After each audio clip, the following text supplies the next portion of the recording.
आज का टॉपिक हम स्टार्ट करना चाहते हैं 8051 माइक्रो कंट्रोलर पर। तो एक बहुत लंबा समय हो गया है कि डिजी भारतम की साइट पर हम आए नहीं हैं। तो आप सभी जानते हैं कि मेरी साइट का नाम है digibharatam.in, जैसा कि यहाँ पर ऊपर दिखाया जा रहा है। तो डिजी भारतम की साइट पर अगर हम देखें तो आपको इस पोस्ट एक मिलेगी जो कि 2 मार्च 2024 की है, और उसमें समझाया गया है कि 8051 माइक्रो कंट्रोलर आर्किटेक्चर और पिन डायग्राम क्या होता है। यह हिंदी और अंग्रेजी दोनों ही भाषाओं में लिखा गया है यहाँ पर ये पोस्ट। तो आशा करता हूँ कि हम इसको पढ़ेंगे और आपको ये पोस्ट ज़रूर अच्छी लगेगी और आप digibharatam.in की साइट पर आकर इस नोट्स को आसानी से ग्रहण कर सकते हैं। तो चलिए आज का टॉपिक शुरू करते हैं। तो अगर हम इसको पढ़ेंगे हिंदी में, 8051 माइक्रो कंट्रोलर को इंटेल द्वारा 1981 में डिज़ाइन किया गया था। तो 1981 में जो है ये माइक्रो कंट्रोलर आया था। यह एक 8 बिट माइक्रो कंट्रोलर है। यह 40 pin DIP dual inline package है। 4 KB रोम स्टोरेज है इसमें और 128 बाइट्स रैम स्टोरेज है। 16 बिट टाइमर इसमें लगाया गया है। तो ये उसका ब्रीफ डिस्क्रिप्शन बताया गया है। इसमें 4 समानांतर 8 बिट पोर्ट शामिल हैं जो आवश्यकता के अनुसार प्रोग्राम करने योग्य और साथ ही पता करने योग्य हैं। पता करने योग्य मतलब कि इनके साथ हम दूसरे एड्रेसेस को भी एड्रेसेबल कर सकते हैं। हाँ, पता का मतलब एड्रेस करने से है। 12 मेगाहर्ट्ज़ की क्रिस्टल आवृत्ति वाले माइक्रो कंट्रोलर में एक ऑन चिप क्रिस्टल ऑसिलेटर कृत किया गया है, जिसकी क्रिस्टल आवृत्ति कितनी है, 12 मेगाहर्ट्ज़ की है, और एक ऑन इसमें क्रिस्टल जो है चिप लगाया गया है। तो अगर हम इसको पिक्चर के फॉर्म में देखेंगे तो आसानी से समझ में आया। ये देखिए यहाँ पर ये इसका पिन डायग्राम दिया हुआ है। तो देख पा रहे हैं आप, यहाँ पर एंटी क्लॉकवाइज 1 से लेकर 20 तक लेफ्ट साइड में और 21 से लेकर 40 राइट साइड में इस चिप में बताए गए हैं। तो ये जो पिन है देखिए P10, P1.1, 1.2, तो ये पिनों के नाम दिए गए हैं और यहाँ पिन का नंबर दिया गया है। तो आपको जब पेपर में 8051 के बारे में आएगा तो आपको ये पिन डायग्राम बनाना पड़ेगा। तो यहाँ देख पा रहे हैं P11, P1.0, 1.0 पोर्ट 1 के बारे में। इसी टाइप से अगर आप पिन नंबर 21, 22, 23 यहाँ देखेंगे तो यहाँ लिखा है P2.0, 2.1, 2.2, तो ये मतलब पोर्ट 2 के बारे में बताया गया है। इसी प्रकार से 39, 38, 37 ये पिनों के बारे में लिखा है P0.0, P0.1, तो मतलब पोर्ट 0 के बारे में बताया। तो इस प्रकार 3 पोर्ट कौन कौन से हुए, P0, P1 और P2। और इसी टाइप से एक पोर्ट और दिया हुआ है P3, कहाँ था, 10 number, 11 number, 12 number pin P3.0, 3.1, तो ये भी पोर्ट P3 मतलब चौथा पोर्ट है। क्रिस्टल कहाँ बना, 18 और 19 पे बना, XTAL1 और XTAL2। ग्राउंड बना हुआ 20 नंबर पर, 40 नंबर पर VCC। चलिए आगे जब हम डिटेल पढ़ेंगे तो हम इसको समझ जाएंगे क्या है। चलिए, और ये जो ऊपर पिक्चर दिया गया है ये आर्किटेक्चर का है, इसको भी हम समझेंगे। इस आर्किटेक्चर में जैसे अब हम देख पा रहे हैं, ये देखिए आर्किटेक्चर अगर मैं बड़ा करता हूँ तो देखिए यहाँ पर ये देखिए पहले एक नज़र हम देखते हैं, पढ़ेंगे बाद में। ये देखिए यहाँ पर आर्किटेक्चर में क्या बना हुआ है। ये देखिए serial port, ETC, 4 IO port, on chip RAM, ROM, bus control, interrupt controller, CPU, oscillator. ये जो एक्चुअल में इसके अलग अलग ब्लॉक्स हैं जो कि इसके अंदर होते हैं। जब हम इनको पढ़ेंगे तो आप आसानी से इसको समझ जाएंगे कि ये क्या चीज़ है।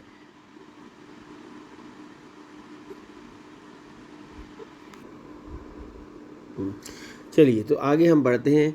अब हम देख पा रहे हैं आर्किटेक्चर के बारे में। 8051 माइक्रो कंट्रोलर का आर्किटेक्चर निम्नलिखित आरेख में सिस्टम बस सभी सपोर्ट डिवाइस को CPU से जोड़ती है। जैसा मैंने अभी पिक्चर में दिखाया था कि इसमें 2 प्रकार की बसें होती हैं। कौन कौन सी, एड्रेस बस, कंट्रोल बस है ना, और डेटा बस। तो इसमें सिस्टम बस जो होती है सभी प्रकार के CPU को से जोड़ती है।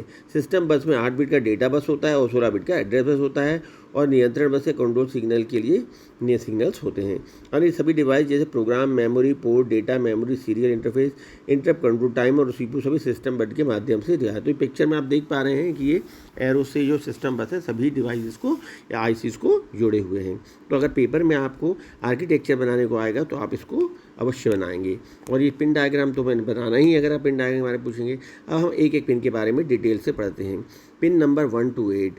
पिन नंबर 1 to 8 इन पिनों को पोर्ट 1 के रूप में जाना जाता है। यह पोर्ट कोई अन्य कार्य नहीं करता। यह आंतरिक रूप से ऊपर खींचा गया द्विदिशात्मक पोर्ट है, मतलब बाहर डायरेक्शन IO पोर्ट है। और ये पिन नंबर 1 से 8 तक पोर्ट 1 है के रूप में कार्य करता है। अब आया है पिन नंबर 9। पिन नंबर 9 एक रीसेट पिन है जिसका उपयोग माइक्रो कंट्रोलर को उसके प्रारंभिक मानों पर रीसेट करने के लिए आता है। तो देखिए हम पिन नंबर 9 देखते हैं। ये देखिए पिन नंबर पे RST लिखा हुआ, तो ये रीसेट करने के काम में आता है।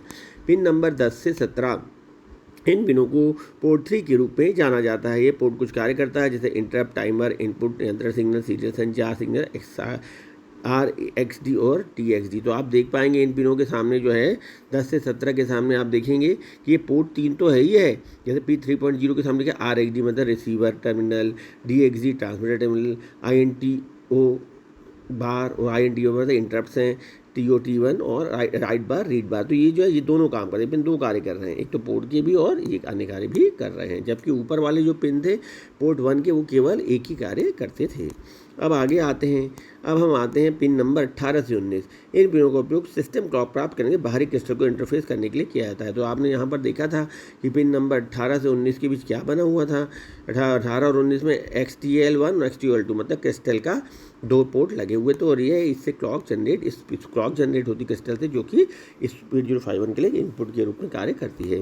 अब पिन नंबर 10 से 17 इन पिनों को पोर्ट 3 के रूप में जाना जाता है। यह पोर्ट कुछ कार्य करता है जैसे इंटरप्ट, टाइमर, इनपुट नियंत्रण सिग्नल, सीरियल संचार सिग्नल, RXD और TXD। जैसा कि उस वाले में था ऐसे इन पिनों में भी ये 2 कार्य कर रहे हैं। तो पोर्ट 3 का कार्य भी कर रहे हैं और इसके अलावा इंटरप्ट, टाइमर, इनपुट ये सब कार्य भी कर रहे हैं। अब पिन नंबर 18 एवं 19 इन पिनों का उपयोग सिस्टम क्लॉक प्राप्त करने के बाहरी क्रिस्टल को मतलब 18-19 से जो क्लॉक प्राप्त होगी वो बाहरी डिवाइस को क्लॉक प्रोवाइड करने के काम में आती है। ठीक है, अब आगे चलते हैं।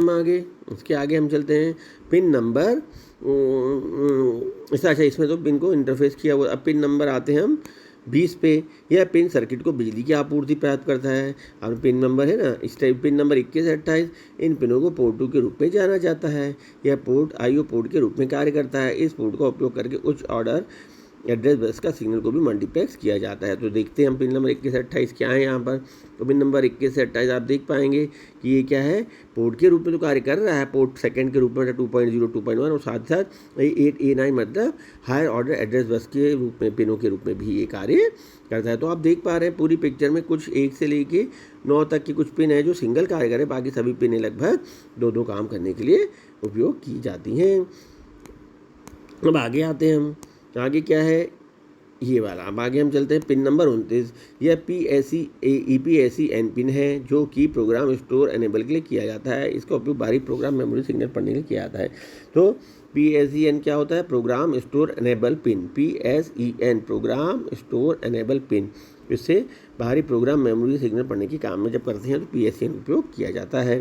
पिन नंबर 30 EA पिन है जो कि एक्सटर्नल एक्सेस इनपुट के लिए है। इसका उपयोग बाहरी मेमोरी इंटरफेसिंग को सक्षम के लिए किया जाता है।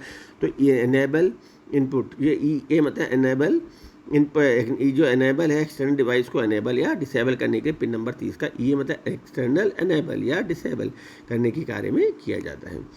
फिर पिन नंबर 31 यह ALE पिन है जो एड्रेस लैच एनेबल के उपयोग में आता है।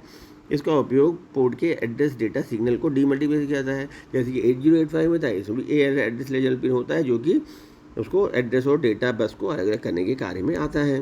पिन नंबर 32 से 39 इन पिनों को पोर्ट 0 के रूप में जाना जाता है। यह IO पोर्ट के रूप में कार्य करता है। इस पोर्ट का उपयोग करके लोअर ऑर्डर एड्रेस और डेटा बस सिग्नल को मल्टीप्लेक्स किया जाता है। पिन नंबर 40 इस पिन का उपयोग सर्किट को बिजली आपूर्ति के लिए किया जाता है। 805 माइक्रोकंट्रोलर में 8 बिट के 4 IO पोर्ट होते हैं जिन्हें इनपुट या आउटपुट पोर्ट के रूप में कॉन्फ़िगर किया जा सकता है। इसलिए कुल 32 इनपुट आउटपुट पिन कंट्रोलर के प्रति डिवाइस से। तो इस प्रकार से हम देख पा रहे हैं कि हमने शॉर्ट में इनका पिन डायग्राम भी पढ़ लिया और आर्किटेक्चर भी हमने पढ़ लिया है। तो आज के लिए इतना ही। और ये जो बनाई है पोस्ट, ये हिंदी और इंग्लिश दोनों बनाई गई है और इस प्रकार से लिखी है जैसे पेपर में अगर एक क्वेश्चन आता है इसको समझाने के लिए तो आप आसानी से लिख पाएँ। इसका उद्देश्य मुख्य रूप से पेपर में लिखने के लिए है, क्या पिक्चर बनानी है और क्या लिखना है। इतने लिखने पर ही आपको सफिशिएंट नंबर मिल सकते हैं। धन्यवाद।